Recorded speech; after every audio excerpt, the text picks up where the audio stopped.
Okay. Today I'm talking about The Monkey, a 2025 horror comedy by writer/director Osgood Perkins, the man behind everybody's favorite film, Longlegs.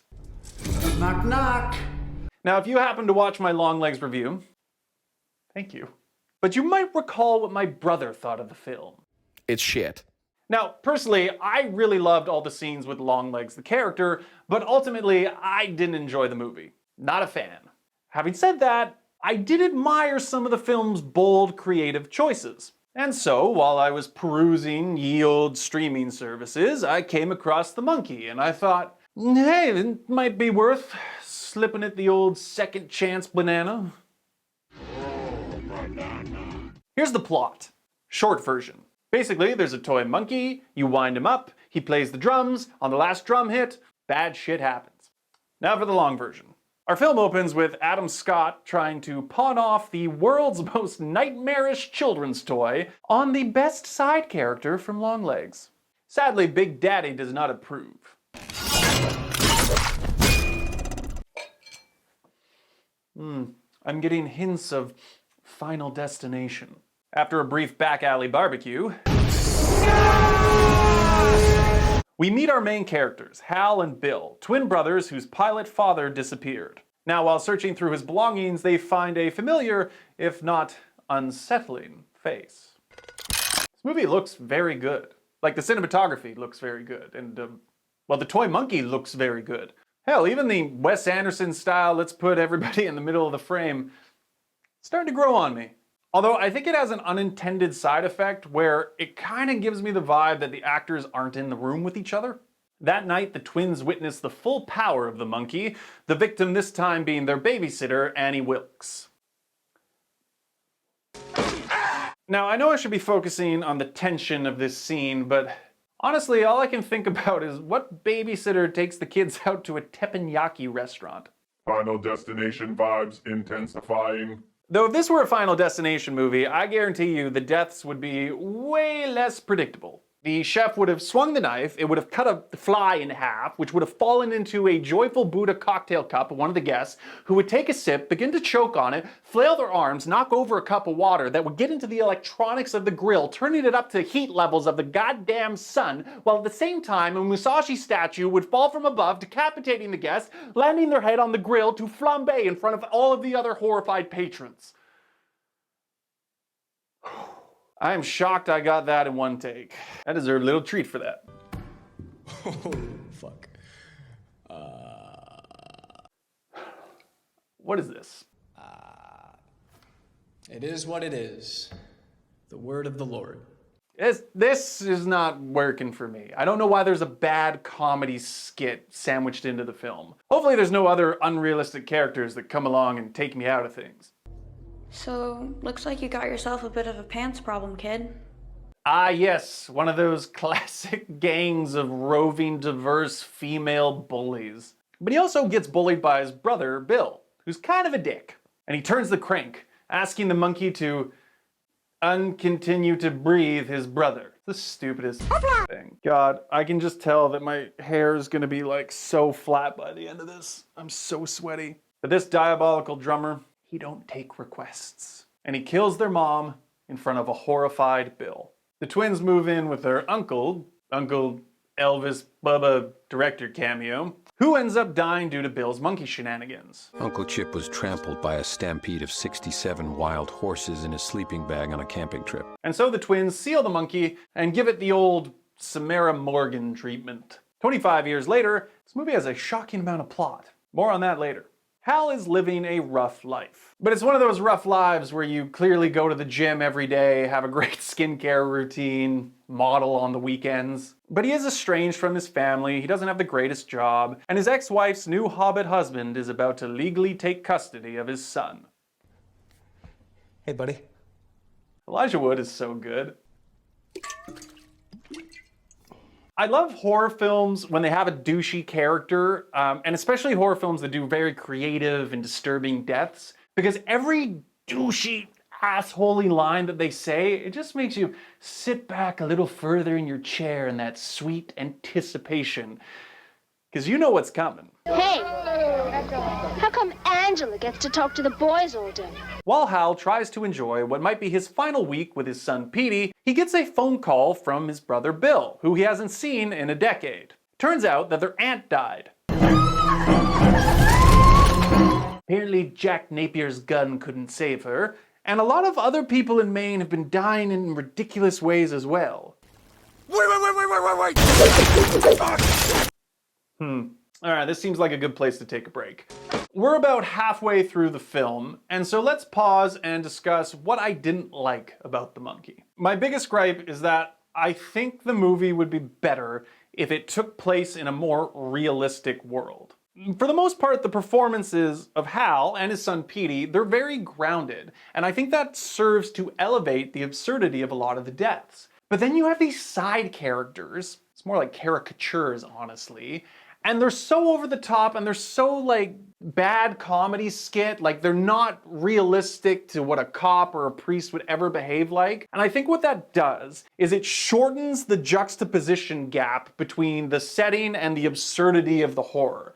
And in my opinion, the wider that gap is, the more effective all those horror comedy moments are. And I get that you're just trying to add more comedy to the story, but I just don't think it works as well. There's a scene where a character gets shot with a shotgun, and instead of just setting her flying backwards, she just straight up explodes. Now maybe it's just me, but I would find the former in that situation a lot more funny. But having said all that, I also really like this side character family. I like their vibes. I like the parrots and the parrot artwork and the random army brother. I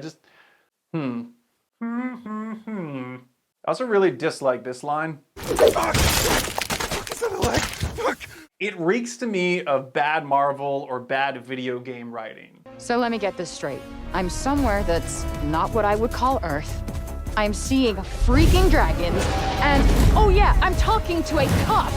Oh man, wouldn't it be crazy if while during a wacky situation, the character stopped to reiterate to the audience verbally what that thing that just happened was? Oh man, I love it. It's like so meta. Second gripe with this movie, they needed to increase their wig budget. And my third gripe, my most hated 3 letters in all of film history, especially horror film history, the goddamn CGI! Now look, I understand that you can't have thousands of wasps actually fly into an actor's mouth, though it worked pretty goddamn well in Candyman. Fun fact, did you know that Tony Todd in the movie Candyman, he had a clause in his contract that every time he got stung by a bee, they had to pay him $1,000. I think he walked away with like over $20,000 because of that. The more you know. Okay, not every actor can be Tony Todd, sadly. So I will forgive the wasp CGI. But there is a scene in this movie, it's like a basic decapitation effect with some spurting blood. Now my film history isn't the strongest, but we've been doing blood spurting effects since the 1960s. Do you know how long we've been doing decapitation effects in film? The first one was in the 1800s, and you have to CGI a decapitated head spurting blood? Lazy. Now, with all of that whinging, you might theorize that I didn't like the movie. Wrong! I actually liked it a lot more than I expected to. And one of the reasons why is because of Theo James's performance. Not as Hal, though he does a very good job with Hal, especially when he channels his inner Nick Cage. Let's go. Hurry up. I'm going to bed. We gotta mate like eggs and scramble! But it's his performance of Bill that steals the show. See, it turns out Brother Bill is actually in possession of the monkey. He figured out that it must have been his brother who killed their mom oh so many years ago, and he's been turning the crank over and over, hoping it will eventually kill Hal. I love that idea. It's very fun. Everything about Bill is fun. His dumb hair, his line delivery, his crazy eyes, his murdering folks with the monkey montage. More horror films need murder montages. I think that's such a 10 out of 10 idea. Actually, I'm shocked that Final Destination, not to bring it up again, I'm shocked they haven't done that already. Like instead of the opening having 10 survivors that get picked away through death, what if like 30 people survived and then death had to like murder everybody in the middle in a fun montage, preferably set to upbeat music.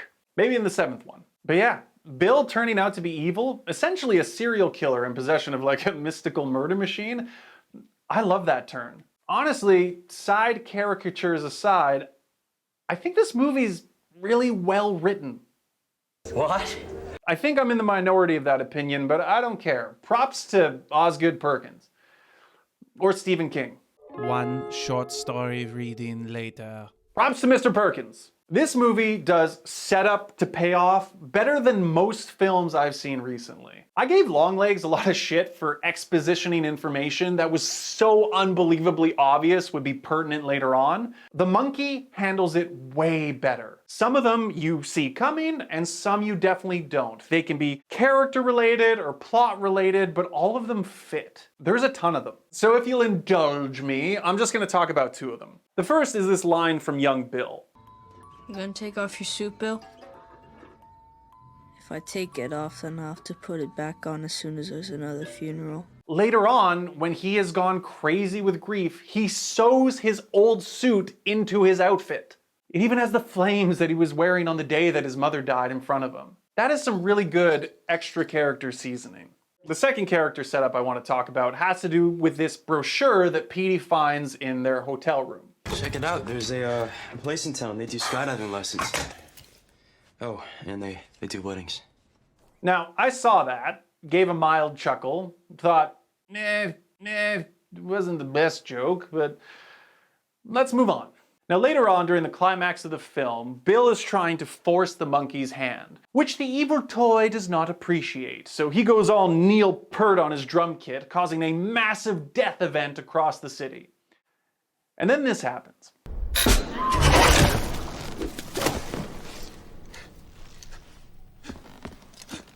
That's hilarious.